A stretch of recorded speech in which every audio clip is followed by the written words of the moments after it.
Hello and welcome to Asterisk Live. My name is Billy Chia. And you're hearing a little bit of air traffic control there because I'm in a plane right now with founder and creator of Asterisk, Mark Spencer, who, as many of you know, is also a pilot. So here we are flying the plane. Give you guys a little bit of a view over Atlanta right now. And so in this special edition of Asterisk Live, here we are flying with Mark Spencer. I thought you guys would enjoy this. So, Mark, tell me what you are doing these days with Asterisk. Well, as you know, I've been working on some demo code for the Digium phones to kind of demo some more of the capabilities of the APIs. And I'm hoping to make it easier for people to get started doing development using the Digium phones in conjunction with Asterisk.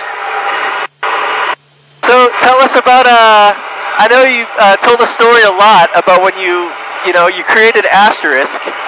What do you think is something that people don't hear a lot in the story about the early days of Asterisk? What's something that went on at that time? Well, there are a lot of people that don't know the story of how the name Digium came about. At the time we started Asterisk, of course, we were Linux support services. And so, as Asterisk became more and more key to our business, the name Linux support didn't seem to make a whole lot of sense for us. So we needed a different name. So everybody seemed to come up with ideas for names, but there's always somebody that just hated whatever name suggestion was out there, and frankly, a lot of them were really terrible, like Super Company and Martian Telephony and all this other crazy stuff. They're telling me that Digium could have been Super Company. Yes, yeah, we had a guy, because there were a lot of Asian companies at that time that were, super such and such, and so one of the guys just was convinced that was a great way to go about it. Ultimately, I was at lunch with a friend of mine and some friends of his, and this guy asked, "What's a Digium?" And somehow that just caught in my mind, that he didn't know how to pronounce paradigm, but so I thought Digium, that maybe that could work, but it seemed really long, so we just dropped the para and kept the Digium, and that's how we came up with the Digium name. And the good news is that, as far as we know, it doesn't mean anything bad in any language so far.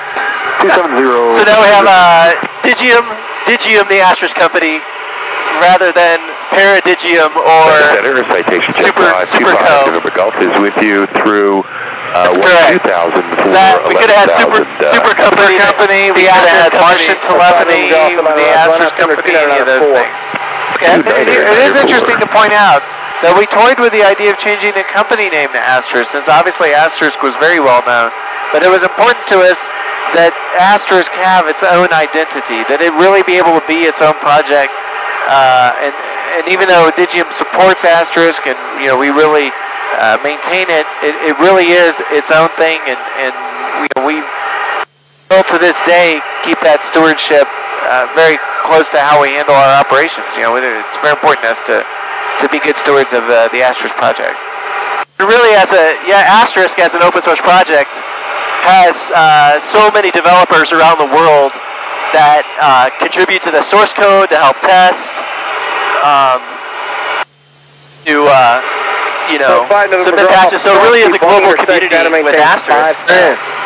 So we're in the plane right now, flying, and I guess what would you say? How is Asterisk like flying? Well, it is interesting that this airplane is a reasonably modern airplane. I guess you can show maybe some pictures here of the console here. This is the instrument panel we're looking at right now. And a long time ago, these were the kinds of instruments, usually called round dials or steam gauges. These are the old analog instruments that used to be the way people flew airplanes. Nowadays, things are transitioning to where you have what we call glass cockpit, where you've just got these screens, and these screens run software that tells you all the information, and the software tells you about what's going on with the engine. It tells you what the weather is. It helps keep the airplane on course directly to your destination using GPS. And these companies that develop this are really struggling with the transition from being hardware companies to being software companies, right? These are basically just computers running specialized software, but the companies are still really viewing themselves as hardware companies, even though they're really software companies. Of course, all this stuff, all this new stuff is very expensive, and it's very, very proprietary. This system is made by Garmin, and Garmin is the only company that can make any changes to it. And there's a lot of need for customization and interaction with older legacy equipment. This is exactly the picture that we had in 1999 when we started working on Asterisk. All these companies like Aviation, Cisco were struggling with this transition from being hardware companies to software companies. There was this opportunity to go and create something totally new, something open source that all of a sudden people could get their hands on and customize and tweak and make you work for their needs. So that's probably the most notable comparison that I can make between Aviation and Asterisk right now. I don't know if you guys noticed this. There's no hands on the stick there. The plane's kind of flying itself. So Atlanta 74 Charlie Echo 9. I don't know, that shouldn't make anybody nervous, especially not me. Most modern airplanes will include an autopilot capability. Are we on autopilot right now? Yeah, we're on autopilot right now. Okay, we're on autopilot. I hand flew us up, kind of leveled us out, and when we started doing the interview, clearly it makes more sense to let the airplane fly on autopilot so that I can do your interview and just have to monitor the systems occasionally rather than be consumed with trying to make sure that we're always on altitude and on track. We're on the way down. Okay. So what do you, can you draw a comparison between flying a plane and writing code? What do you think is like being, so you are a software developer and an engineer, but you're also a pilot. Are those two totally different things, or are there any similarities between those two? Well, like a lot of things in life, engineering can kind of come to play and in how you do things. You've got certain rules that you've got to work with. You know what the airplane's capable of doing, and you have different performance techniques you can use in terms of balancing your the range, for example, versus your speed, or when you want to try to start your descent. But a lot of the computer technology has taken away what used to be a lot of the challenge of engineering your location, of figuring out where you were, using very basic navigation sources. Now it just plops an airplane on a map and you know exactly where you are, and you don't have to use any of the more complicated navigational aids unless GPS fails. Okay.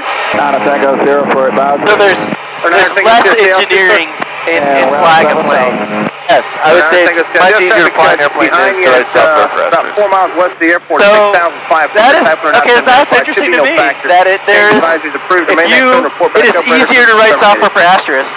No, I'm sorry, it's easier to fly a plane. It's more difficult to write software for Asterisk. Correct. But thankfully Asterisk is open source, so you don't necessarily have to write the software. You can go download it and use it. That's right. And that's pretty exciting. Typically, flying a plane requires some hardware, whereas using Asterisk doesn't really require any. So it's a lot easier to get into Asterisk than it is into You can virtualize it, or, at some point it's got to run the hardware somewhere. Right. Unless you're just going to play Flight Simulator Center, the whole time.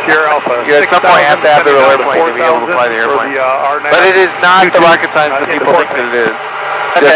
Just to fly. It turns out to be mostly about decision making and judgment, that kind of stuff. 2992. You said you want the RNAV. Which runway 22? Does this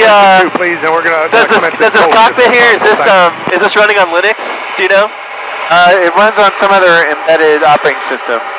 My other airplane does have some systems that run on Linux. Okay. Have you ever tried to hack into your flight software and see if you can modify it? No, I can't say I've ever tried to hack the software. There is like a maintenance mode you can go into that allows you to tweak a few parameters. But, that's about it. There's no API for the plane. Oh, and in fact, that is really a problem. Because, for example, on a conventional airplane, if somebody wanted to change out the engine and put a turboprop, let's say, okay, or a turbocharged engine, that all could be done relatively easily. But in this, you can't change the software unless you're Garmin. So if you can't get Garmin to cooperate, then you can't ever make any changes to the software. You can't, you'd have to put in some old style gauges or, replace the whole avionics system with something totally different. So even though we're in this high-tech plane, right, but it's not very customizable, unlike, say, Asterisk or like a Digium phone with an API. Exactly. You can get a Digium phone, and it's more customizable than your airplane. Absolutely. Because there's an API. No doubt about it. Or there's even new APIs in Asterisk, like the REST API. Correct. That can let you do a lot more sophisticated things. There's no concept of that in the airplane, which is really unfortunate. Okay. It sounds like the airplane industry needs to pick up the pace and catch up with telecom. It clearly needs to catch up with where we are. So, here we are flying in the plane, coming out from Atlanta. And the audio might be a little bit of high gain. That's with our microphones here. And, Mark, I noticed that there are tires in the back seat. Now, do you always fly with tires in the back seat of your plane? Well, no, in fact, these tires are the wrong size for the airplane, as it turns out. But I had a flat tire last night, and I found out that the only place that had any tires was Atlanta at the service center. So I went and picked up some used tires because there are no new ones available to at least tide me over until I could get a new tire in. So that was the purpose of our trip this morning. So while we're here to transport the tires, we're also going to talk about Asterisk. That's exactly right. I mean, what better opportunity? Billy will be the first person to tell you it's really hard to get a good solid hour of my time with no interruptions. And this is about as good as you can get. What do you think is coming down the road for the communications industry? What's on the horizon? Actually, let's get a shot of the horizon while you talk about what's on the horizon. All right? Well, horizon's kind of fuzzy out today. It is kind of fuzzy. So maybe that says something. I don't know about the horizon for telecom as well, but I would say that the new WebRTC stuff really has the potential to be pretty earth-shattering to the industry. With WebRTC, a company or an individual really owns the experience that somebody gets when they come to you. Just like on your website, you really own what it looks like. When somebody, if I go to the Digium website, my service provider doesn't have anything to do with how that experience looks or interacts. But right now with a phone call, you've got to go through your phone system or your phone provider and whatever the audio capabilities of that are, you're somewhat limited. Now, we're looking at the idea that you could, someone directly comes to your website, interacts with you, and if we need to add voice to that or we need to add video to that, that whole interaction can be totally handled transparently. Why bother having voice menus if you can just click and enter your account number and select from a menu what it is that you want to do in just a half a second using your phone's web browser rather than your touch-tone keypad. Now you can talk to somebody that knows what it is that you really want to try to do, or have a video chat, or show a problem. Maybe you want to show them something that's going wrong with something that you bought, and you point the camera at it and show them. And I just think it's going to be really an amazing change for the whole industry. And of course, we have WebRTC in Asterisk today, and so there's native implementation for that, and there are even businesses already deploying Asterisk-based WebRTC solutions. Alright, sir. What I find is interesting is this ability to maintain the state of what your customer is doing. And so if you're selling, let's say you're selling airplane parts or whatever, November. and it should be you want to go buy a new propeller for your plane, and you're on the website, you're browsing propellers, when you click the button to call the solution, they know that you were looking at the propeller page, right. So they should be able to answer the call and say, oh, what would you like to know about propellers? Exactly, right. That's exactly the kind of thing I'm talking about. This type of higher level of customer service, and I like how you talk about owning the experience. Right. I think this is exciting things to come in telecom, in communications. Well, Mark, thank you very much for taking us up in your plane today. Welcome. And thank you for being on autopilot so I wasn't too scared, and hopefully the audio is good. All right, hopefully so. We'll let you listen in and see. And everyone have a wonderful week, and we'll catch you next time on Asterisk Live. Thank you.